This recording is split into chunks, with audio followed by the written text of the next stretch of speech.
PDP सदर महबूबा मुफ्ती ने कहा है कि उनकी पार्टी ने मुसलसल एफस्पा को हटाने के साथ साथ फौजियों को बतदरीज हटाने का मुतालबा किया है। मुफ्ती ने एक पोस्ट में लिखा है कि ये उनके एजेंडा ऑफ अलायंस का एक अहम हिस्सा भी था, जिस पर बीजेपी ने दिल से इत्तेफाक किया। उन्होंने लिखा है कि देर आयत दुरुस्त आयत। उन्होंने ताहम कहा कि ये जुमलेबाजी न हो, जैसे कि हर साल 2 करोड़ नौकरियां पैदा करना या बैंक खातों में 15-15 लाख रुपए जमा करने के खाली वादे थे।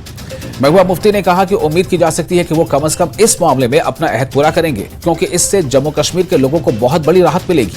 उन्होंने कहा कि इस हवाले से आगे बढ़ने के लिए वजारत दाखिला सहाफियों और जेलों में बंद हजारों नौजवान कश्मीरी लड़कों को रिहा करके शुरू कर सकता है।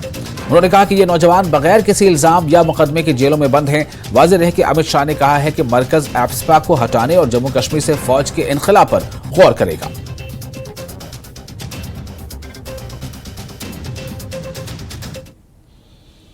और नेशनल कॉन्फ्रेंस के नायब सदर उमर अब्दुल्ला ने अमित शाह के एफस्पा से मुतालिक बयान पर कहा है कि ये पहले करने की जरूरत थी, क्योंकि वो दावा करते हैं कि अब हालात मामूल पर आ चुके हैं। उन्होंने कहा कि वो 2011 से एफस्पा की मनसूखी का इंतजार कर रहे हैं। उन्होंने कहा कि अगर वो इसे हटाते हैं तो ये अच्छी बात है। उमर अब्दुल्ला ने कहा कि उन्हें डर है कि कहीं ये बयान सिर्फ एक धोखा ना हो जाए, जिस तरह लद्दाख के लोगों को छठे शेड्यूल के नाम पर धोखा दिया गया। जब कहते हैं कि मिलिटेंसी खत्म हो चुकी है, जब कहते हैं कि अब लड़ाई की पसंद सोच रही नहीं और जम्मू कश्मीर के हालात इससे ज्यादा बेहतर कभी थे नहीं, तो इंतजार किस चीज का? पहले ही कर देना था। मैं तो 2011 से इस दिन का इंतजार करता आया हूं और कोशिशें भी हमने बहुत की एफस्पा हटाने की, लेकिन मुझे डर इस बात का है कि जिस तरह लद्दाख के लोगों को 6 शेड्यूल का झांसा देके उनको गुमराह किया गया, उनको धोखा दिया गया, उनके साथ झूठे वादे किए गए, बिल्कुल उसी तरह इलेक्शन को देखते हुए जम्मू कश्मीर के लोगों के साथ अब एफस्पा के मामले में भी एक झूठा वादा और धोखा देने का जो है सिलसिला किया जा रहा है।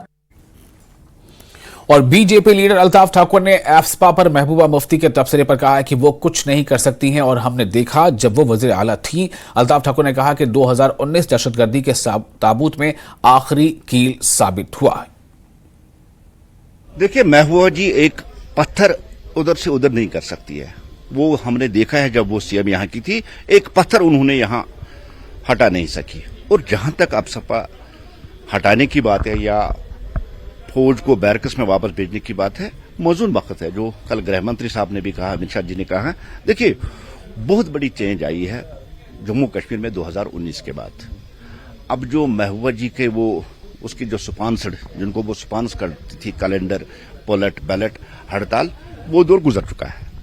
और आज कश्मीर में पीस है, प्रोग्रेस है, प्रॉस्पेरिटी है, अमन है, नेट कल्चर लौट आया है और आज दहशतगर्दी खत्म हो चुकी है। और 2019 के बाद ये पॉसिबल हुआ कि दहशतगर्दी के कफन में आखिरी कील ठोकी गई। और हालात इस तरीके से है कि आज वो जो यहां दहशतगर्दी की फैक्ट्रियां चलाते थे, चाहे वो सईद अली गिलानी हो, चाहे शिबिर शाह हो, आज उनके बच्चे भी उस दहशतगर्दाना सोच को नकार चुके हैं, उसको उन्होंने ना कहा। और सबसे बड़ी थप्पड़ है कि जो दहशतगर्दों के कब्रों पर रोने जाते थे, उनके मुंह पे उन 2 छोटी छोटी बच्चों ने थप्पड़ मारी। मैं पीडीपी की बात कर रहा हूं, महबूबा जी की बात कर रहा हूं। महबूबा जी वही सोच लेके चलती थी।